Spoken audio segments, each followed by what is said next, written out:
মদের সাথে চাট খেতে খেতে পেট ভরে যাওয়া এটা কিন্তু একটা বড় সমস্যা। আমার কাছে আছে পিঙ্ক ভটকা, এটাকে আজকে সিল কেটে দেখাবো।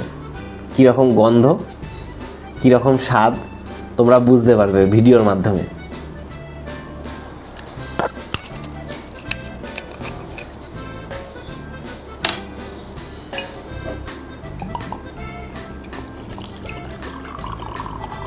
কালারটা একদম পুরো পিঙ্ক। এর সাথে মেশাবো একটু সোডা।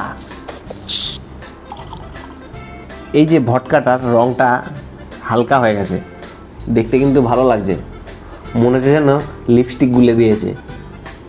আর যে কথাই বলছিলাম, মদ খাওয়ার সময় চাট খেতে খেতে যখন পেট ভরে যায় তখন মনে হয় অন্য খাবার হলে ভালো হতো।